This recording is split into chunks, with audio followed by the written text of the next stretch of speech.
And the man and his wife were both naked, and were not ashamed.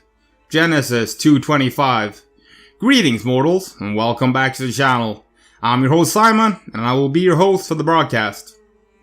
The question of why humans suffer is a profound and complex one, deeply rooted in philosophical, religious, and existential discussion throughout history. One perspective on this issue, often invoked in religious context, is the narrative of the fall of man in the Garden of Eden, as described in the Bible in Genesis 3:7. According to this story, Adam and Eve, the first humans, were initially in a state of blissful innocence and harmony with nature, much like animals. However, their choice to eat from the tree of knowledge of good and evil led to their eyes being opened, and they became self-conscious, realizing their nakedness and vulnerability.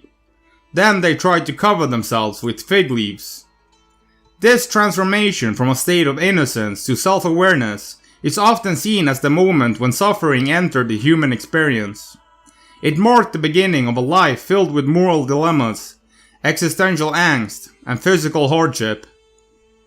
Self-consciousness brought about the awareness of morality, the capacity for moral choices, and the burden of responsibility for one's actions. So, in a sense, the fall of man brought sin into the world. These elements contribute to the complexity and depth of human suffering. The reference to the serpent, often associated with Mercury in alchemy, introduced an intriguing perspective. Some interpretations suggest that the serpent's role in tempting Adam and Eve to eat from the forbidden tree was not merely an act of deceit, but rather a catalyst for human evolution. In this view, the serpent's actions were meant to push humanity towards self-awareness and moral discernment. By acquiring knowledge, humans gain the capacity to reason, make choices, and engage in complex cognitive processes. From this perspective, the suffering that emerged from the fall was not a punishment, but a necessary step in human development. It allowed for the potential for greater growth, understanding, and the pursuit of wisdom. The serpent, after all, is a symbol of rebirth.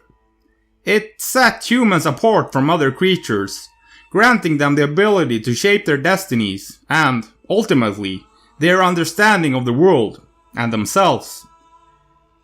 In summary, the question of why humans suffer is a multifaceted and profound inquiry that has been explored in various ways throughout history.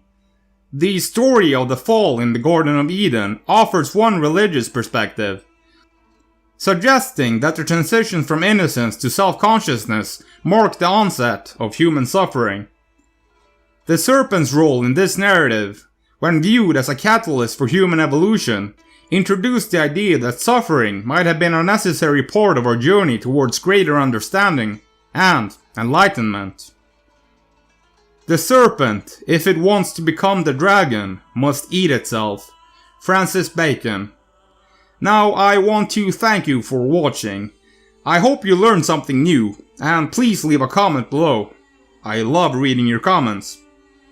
Also, please check out my Patreon and go support me there. See you in the next one, mortals.